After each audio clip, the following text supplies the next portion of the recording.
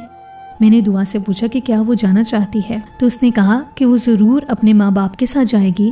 میرے پاس اس کو روکنے کا کوئی جواز نہیں تھا، لیکن نہ جانے کیوں دل نہیں مان رہا تھا کہ وہ مجھے چھوڑ کر جائے، لیکن میں اسے کیسے نہ جانے کا کہہ سکتا تھا، جبکہ میں تو یہ بھی نہیں جانتا تھا کہ وہ کہاں سے تعلق رکھتی ہے، کیونکہ اس نے مجھے تو اپنے بارے میں سوائے نام کے کچھ بھی نہیں بتایا تھا، اور اب خدا جانے وہ نام بھی سچ تھا کہ نہیں۔ دعا اپنا سامان اٹھا کر اپنے ماں باپ کے ساتھ چلی گئی اور میں پیچھے نہ جانے کتنی دیر بیٹھ کر یہی سوچتا رہا کہ یہ سچ تھا یا میرا خواب۔ لیکن کچن میں پڑے ہوئے برتن، جس کمرے میں دعا ٹھہری تھی، اس کمرے کی ہر چیز مجھے اس بات کا یقین دلا رہی تھی کہ کوئی خواب نہیں تھا۔ اور پھر جاتے جاتے اس مرد کے الفاظ کہ تم میری بیٹی کو بھول نہیں پاؤ گے، نہ ہم دونوں کو، ہم کون ہیں اور دعا کون ہے، اس کا پتہ لگانا تمہارا کام ہے۔ اگر تم ہم تک پہنچ گئے تو ہمارا وعدہ ہے کہ تمہیں تمہارے تمام سوالوں کے جواب مل جائیں گے۔ وہ تو مجھے جیسے امتحان میں ڈال گئے تھے۔ ایک دفعہ تو دل کیا کہ سب کچھ بھول بھال کر اپنی دوبارہ سے پچھلی زندگی میں مصروف ہو جاؤں۔ ایک رات ہی تو تھی جس میں وہ لڑکی میری زندگی میں بہار کے جھونکے کی طرح آئی اور صبح ہوتے ہی واپس چلی گئی، اور میں نے یہی کیا، اپنی روٹین کی زندگی پر واپس آ گیا۔ میں سارا دن آفس میں مصروف رہتا، صبح سویرے نکل جاتا اور رات کو واپس آتا، خود کو اتنا مصروف کر لیا تھا۔ لیکن ایک لمحہ بھی فراغت ہوتی تو چھم سے دعا کا چہرہ میری آنکھوں کے سامنے آ جاتا۔ گھر میں داخل ہوتے ہوئے بھی وہ ہر طرف مجھے جلدی نظر آتی۔ صبح ناشتے کے ٹائم اس کے ہاتھوں کے بنے پراٹھے کی مجھے ہمیشہ یاد آتی۔ جب سارے سلسلے کو 2 ہفتے گزر گئے اور میں نے مان لیا کہ میں اس لڑکی کو نہیں بھلا سکتا، تو اس کے باپ کی شرط کے مطابق اس کی تلاش شروع کر دی۔ لیکن اتنے بڑے شہر میں 3 لوگوں کو تلاش کرنا بھوسے کی ڈیر سے سوئی تلاش کرنے جیسا تھا، اور سب سے بڑا مسئلہ تو یہ تھا کہ یہ میں بھی نہیں جانتا تھا کہ وہ لوگ اسی شہر سے ہیں یا کسی اور سے۔ لیکن میری ایک خوبی تھی کہ جو میں ٹھان لیتا تھا وہ کر کے رہتا تھا، اسی لیے میں نے سوچ لیا کچھ بھی ہو جائے، مجھے مدد لینی پڑے، یہ پیسہ پانی کی طرح بہانا پڑے، میں ڈھونڈ کر رہوں گا۔ لیکن مجھے سمجھ نہیں آ رہی تھی کہ میں اپنی تلاش کا آغاز کہاں سے کروں، اس لیے میں نے اپنے دوست سے مدد لینے کا سوچا، جو کہ ایک پرائیویٹ جاسوس کا کام کرتا تھا۔ میں نے اس کو کہا کہ ایسے ایک لڑکی کو ڈھونڈنا ہے۔ اس نے مجھ سے پوچھا کہ اس کی کوئی تصویر؟ میرے پاس تو اس کی کوئی تصویر بھی موجود نہیں تھی۔ مجھے اچانک یاد آیا کہ میرے گھر کے فرنٹ پر کیمرہ لگا ہے، وہاں ان سب کی تصویر آئی ہوگی، اس لیے میں نے اس کی ریکارڈنگ سے اس کو تصویریں نکال کر دیکھی، اور اس نے مجھ سے وعدہ کیا کہ وہ 1 ہفتے کے اندر ان سب کا پتہ نکال کر مجھے دے دے گا۔ میں نے اس کو اس کے کام کی قیمت ادا کر دی اور اسے پابند کر دیا کہ ساتھ مجھے اپڈیٹ بھی کرتا رہے۔ اصل میں یہ جاننا چاہتا تھا کہ وہ کیسے اتنے اعتماد سے کہہ رہا ہے کہ 1 ہفتے میں اس کا پتہ نکال سکتا ہے، کیونکہ میرے دماغ میں تو کوئی لاہے عمل نہیں تھا۔ لیکن اس نے پورے وثوق سے کہا کہ وہ 1 ہفتے میں ان کا پتہ نکال کر دے گا۔ اس نے میری کالونی سے ابتدا کی، جہاں پر کیمرے لگے تھے ان کی پرانی ریکارڈنگز نکلوانا شروع کر دیں، تاکہ معلوم ہو کہ وہ لوگ کس راستے پر گئے ہیں۔ مجھے اس کی یہ تکنیک پسند آئی، کیونکہ یہ تو وہ چیز تھی جو میرے دماغ میں بھی نہیں تھی، اور اب مجھے یقین ہو گیا کہ وہ انہیں ڈھونڈ نکالے گا، کیونکہ مختلف لوگوں سے ریکارڈنگز نکالنے میں کم از کم 1 ہفتہ لگ ہی جائے گا۔ اور اس نے بڑی محنت سے کام کیا اور مختلف جگہوں پر مختلف دکانوں میں لگے ہوئے کیمراز سے ان کا تعاقب جاری رکھا، اور اس نے معلوم کر لیا کہ وہ لوگ کس راستے پر ہیں۔ اور آخر کار 4 دنوں بعد وہ میرے پاس آیا کہ وہ لوگ شہر کے نہیں ہیں، بلکہ وہ لوگ گاؤں سے تعلق رکھتے تھے۔ میں تو حیران ہو گیا کہ وہ لوگ گاؤں سے شہر میں کیسے میرے پاس آئے تھے۔ اب تو میرے تجسس کی انتہا ہو گئی تھی۔ میں نے اس سے پوچھا کہ وہ کس گاؤں سے تعلق رکھتے ہیں اور کیسے معلوم ہوا کہ وہ لوگ گاؤں سے تعلق رکھتے ہیں۔ تو اس نے بتایا کہ وہ یہاں سے سیدھے بس اڈے پر گئے تھے اور بس میں بیٹھ گئے تھے۔ اس نے مختلف CCTV کیمراز اور فوٹیج دیکھ کر اندازہ لگایا کہ بس کہاں سے گزری ہے، اور ایک CCTV کیمرہ کے تھرو انہیں اس کا آئیڈیا ہو گیا۔ اور اس کے علاوہ ایک CCTV کیمرے میں وہ لوگ بس سے اترتے ہوئے اور ایک ٹیکسی میں بیٹھتے ہوئے نظر بھی آئے تھے۔ اس ٹیکسی ڈرائیور سے ان تینوں کی تصویریں دکھا کر معلومات حاصل کی گئی تھیں، تو اس نے بتایا کہ وہ ان کو ایک گاؤں میں چھوڑ کر آیا ہے، اور جب اس نے گاؤں کا نام بتایا تو میرے پاؤں کے نیچے سے زمین نکل گئی، کیونکہ یہ تو میرا ہی آبائی گاؤں تھا جس کو میں سالوں سال پیچھے چھوڑ آیا تھا۔ اب تو کہانی اور بھی پیچیدہ ہو گئی تھی، اور وہ لوگ کون تھے اور میرے گاؤں سے میرے ہی گھر کیوں آئے تھے؟